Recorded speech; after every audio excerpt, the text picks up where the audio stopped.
Hello,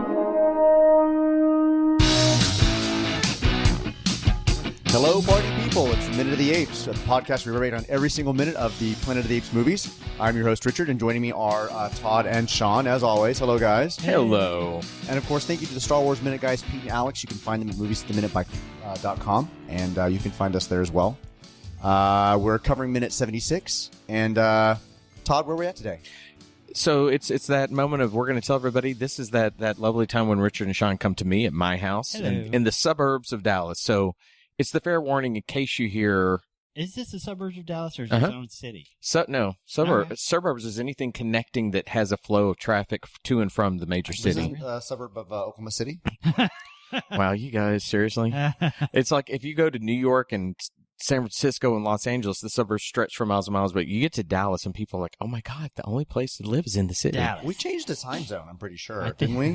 I love you We guys. asked IDs when we drove across the border. They didn't stop you. I asked them to stop you. They did not ask for papers, please. Turn them away. So it's just a fair warning. If you hear dogs, if you hear doorbells, you hear children, you hear wives, it's because we're in my house today. Yes. Anyway, that's all the housekeeping. All right. All right, Sean, what do we got so far? We're starting minute 76 with Zero saying, yes, sprang. And it's going to end with the hearing being adjourned. And as of minute 76, we got 2 living humans, 2 confirmed dead, poor Dodge and Stewart, a shrewdness of apes, and a gaggle of humans. So the first thing I noticed is, are the 3 judges supposed to look a little bit like hear no evil, see no evil, speak no evil? Well, it's probably the biggest action moment of this entire minute that we have here, and it starts off as she begins to kind of spraying as she begins to talk about the theories of evolution. Yeah, and it was just as kind of. I was still a little blatant. It was like, I know what they're doing. Well, it is blatant, and the notes from the Amazon thing say that it was intentionally improvised or added after improvising on set. Wait. We had that before we began recording. Put your phone on silent, and I look over, and Richard, poor thing, has panic on his face. He's queuing up the movie so we can watch along just in case. So it says within Amazon's notes that they improvised that during rehearsals on set, and they decided to add it because they worried that the film was becoming too heavy and serious at this point, and they wanted to add just a little bit of levity, and it is very blatant, but that's why they added it and kept it. It was just a weird kind of like their hands are shaking, like they're just overcome with this moment. And I feel like, based upon what we know from Zaius and what we speculate about the how religion kind of governs the society, I felt in particular for his character, it was a little too overdone. It was not something that he would have done, particularly when we find out through this minute how he is kind of manipulating things. It just seemed a little too much. I think, with the staging of the shot too, that the shot's so flat that makes it seem as though it's so purposeful. Whereas if you had a shot where it's one face and up in the frame, the other a little bit back, where they're not even aware of what the person in front of them is maybe doing, it might have played a little less hammy. But but there was nobody that was actually covering their eyes. That's why I was asking you. Like, you saw somebody covering their ears, you kind of saw somebody covering their mouth, but there's nobody face palming to cover their eyes. It was the 3. It was see no evil, hear no evil, speak no evil, and they all just kind of moved their hands up into that moment. Mm-hmm. There was a little bit of a see no evil. A little bit? Yeah, he moved his hands over that like they were just kind of. I think it's close enough that you don't doubt what they're trying to do. You kind of know where they were coming from without having them. They weren't a actual physical representation of that.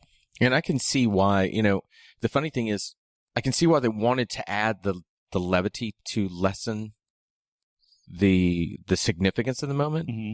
Why are they choosing now when everything else has been so stinking heavy and a condemnation of society and everything going on that they went at this point went, hey, we got to put a joke in here. What is that? I mean, it was intended to be funny? That's what these notes say. I didn't walk away from that moment thinking it was funny. I thought it was just kind of reminding us somewhat how primitive they actually are. Yeah. Or, how they're still kind of connected to our interpretation of what is. It has our interpretation of a phrase. Right. They're just physically doing that interpretation of it. What are the objections that the the prosecution throws out that they keep on supporting. He just said, objection, sustained. Objection, sustained. What is he objecting to? The fact that she's talking at all? Well, I guess, and maybe that whole movement of see no evil, hear no evil, and speak no evil is kind of born of that anger. That's what's making them kind of more upset and hostile. But she's talking about the theory of evolution. And she goes, as an animal psychologist, I have found no physiological defect to explain why humans are mute. And I was like, psychologist? Deal with physiological? Yeah. I was a little confused by the juxtaposition of those two words. But there is kind of a lot of that when they talk about their roles in as animal biologists and psychologists and the zoo and all this kind of stuff. There are some moments where it feels like they didn't kind of think out exactly the dialogue they wanted to use for some of these roles. Which makes me wonder again if they, this wasn't some of that thing of multiple screenwriters coming in and working on it. And I did spend a little bit of time just looking into the screenwriters a bit, and I found that a lot of, and I don't have IMDb open here, the screenwriter that had also written for Bridge on the River Kwai, he was the one that interjected a ton of this stuff because he had been a part of the McCarthy hearings. Oh, so he had been blacklisted, and so this was his moment to really show the hypocrisy of the court system. The kangaroo court system, yeah. And so from what I read in this, he interjected a lot of the thoughts as far as what they were exploring within that trial. Okay. So while I say that maybe this was a couple of different screenwriters popping in with different thoughts, everything I found said he wrote the majority of this. So just sticking within this minute, not going a lot further, she says, I have found no physiological defect to explain why humans are mute. She then continues on after the objection sustained. The speech organs are adequate. The flaw lies not in the anatomy, but in the brain. So what happened to these people? Why do they not can speak? They have the ability to make noise, is what she's saying. She said they just do things other than grunt. What is wrong with them that they cannot? And we know that speak? And we know that Nova has enough intelligence that when she sees Taylor riding in the ground, she wipes it out for some reason. She's trying to just keep him. I'm assuming keep him safe by not letting him be the nail that gets hammered down by putting his head up. So she may be trying to protect him, from previous minutes. So is she perhaps smarter than she's leading on? Maybe. But, without going too far, it gets to the point where Sean and I have seen something that you haven't, which are the new films. I haven't seen those. Actually do address that very question. Yeah, they do explain. Really? Yeah. Yes. Okay. It will be explained in future. And not this although they have said that the new movies might actually technically be a prequel to these movies. So when you get into that, I've read that. I've also read that they aren't 100% certain that the canon of these films, that they could just be a relaunch and a reimagining. However, there is an explanation of why. Yeah. They definitely do have fingers in this world, and they get to it, and it's a pretty good explanation. Yeah, it's a very interesting idea. But that'll be something we have to tackle down the road. So, we're asking right now, the flaw lies in the anatomy, not in the brain, what Zira says, and you're saying the new films, they actually looked at these moments and said, we need to reason why these humans are... I think not as smart as Taylor and Dodge and all that. What happened to them specifically. Yeah. I think without getting into these films in this later episodes, but what they did beautifully, and I think you would agree with this, Sean, having seen it. In a relaunch situation, they actually did look and say, what made these films work? Yeah. What were the questions of the world? What could we do to intertwine to put the seeds that became that? You see so many things relaunched and reimagined that don't do a good job, and that's what these films have done a fantastic job doing. That doesn't count. Tim Burton. Even though, without getting into that, I was looking back over La Planète des Sages or whatever it is, and there may be beats from the novel that they put in the Tim Burton thing that I can't wait to get there now when we do. Really? Yeah. Okay. There were little ideas, and I thought, I think that's in the Tim Burton film. Well, we'll find out. It could have been that he was trying to be classic, but it will take a couple years, but we'll find out. So we'll get there. She mentions the flaw lies not in the anatomy, but in the brain. Honora says objection, President says sustain, and then she kind of says sustain all the objections, but face the truth. And this is where Cornelius just kind of stands up and suddenly has his moment to talk about his theory. Yes, behold this marvel. those living paradox, the missing link in an evolutionary chain. To which that to me almost sounded like a Sideshow Barker saying, "Come see the evolutionary missing chain over here. The wonderful man, the wonderful freak that can speak." And we brought it up in the last minute where Azira kind of dismisses his from another planet story. As being nobody believes ridiculous. it. Yeah, but common sense would tell us clearly. If he's not from another planet, he's from the evolution. Why would common sense tell you that? It's your two wacky theories that you're putting out there. But this whole like moment of Cornelius, and he just gets kind of big and hostile, and he just says, "This is my theory," and it's just a total setup. It is a setup, but at the same time, it's awful fun to finally see Zira and Cornelius getting a little bit of a backbone. Yeah, and in that moment, what you're saying, where it sounded like that Barker. Was he intentionally being playful and showing the hypocrisy of their words? I mean, they've already set it up that no matter what happens, they're going to lose. So he might as well throw all his theories out there anyways, because, everything we say they're objecting to anyway. So throw it out for the court to take and do what they will. So the president, warns them, you go too far. And then Zaius kind of jumps in and says, "Mr. President, I think an indictment is in order," and we really get to the whole fact that Zaius set them up. Mm-hmm. Right. It's not about Taylor at this point. It's about Zaius and Cornelius.